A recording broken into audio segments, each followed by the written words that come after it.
याद रहे एक लाइन पर ध्यान दे। फिर आप बिल्कुल पानी पर साफ हो चल गई। कसो बेटा कसो कर दो। शनवा के लेके लोर के हरदी में जब है आए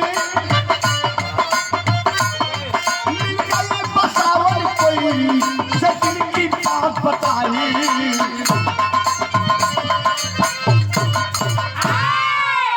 याद है बाबूजी लोग शनिवार खिले के वीर लोरिक जब हरदी नगरी में गेला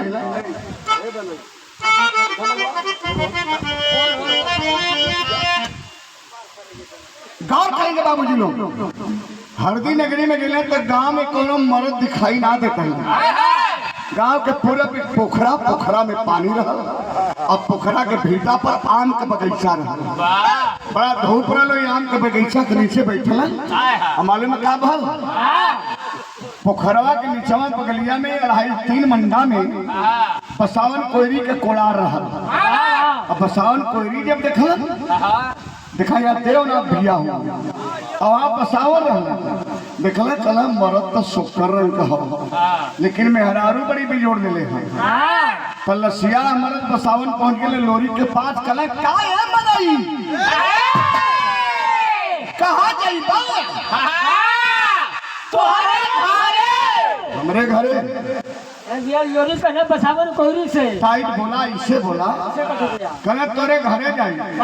कल बोले तो वह बड़ा करेर भाई कहाँ करे होला कौन बिरादर का नाम है लोरी कल बिरादरी बता दे तो धोती बिगड़ जाएगी नाम बता दे तो हिले लगवा कल बतावा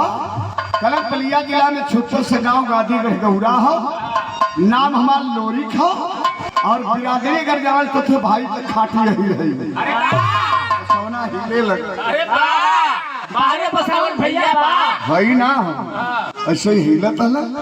कहना भैया कैसे इलाज नगरी में कहना भाई आवे के तैयार देली ये छोकरी लेके फंस गए हम का करी कहना तू एक काम करे बाद ता जिंदगी तुम्हारे एहसान माना कौन काम करे कहने बाबू तेरी गौर करी है कैसे मास्टर राजा महुवर से कह के कोई काम दिला दे लाला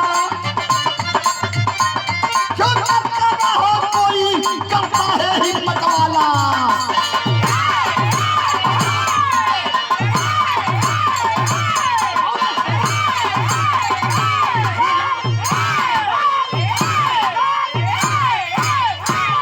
तोरे नगरी में जौन वीर काम न करी है वह काम करके दिखा दे नौकरी दिला दे कहना भैया तू नौकरी अगर चाहता तो हम तो यूं कैली यूं नौकरी लेके लेकिन कैसे कले बाबू यही से बिना उठा लाओ कैसे ला उठा कैल राजा महुवर के दरबार में बसावन करी गईले और जाके कहले का मास्टर दाता अरे राजा महुवर से जाके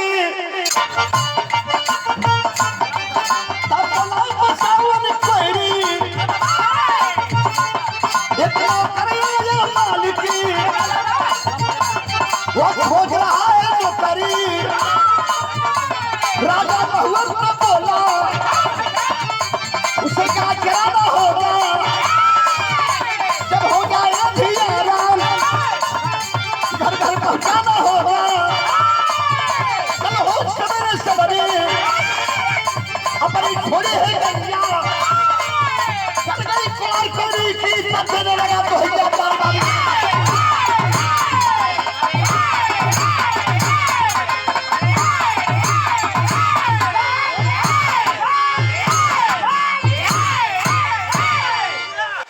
देवनाथ मौर्य 100 रुपया क्या बात है क्या बात पता चला भैया लग गई नौकरी वीर लोरी के कहना करे के का होई खले नगरी के जितनी गैया मवेशी है कुल तो के चराव के तनख्वाह राजा के दरबार से मिली सवेरा जब भैल भैया आगे आगे गैया पीछे पीछे भैया लोरी घरी बेला गई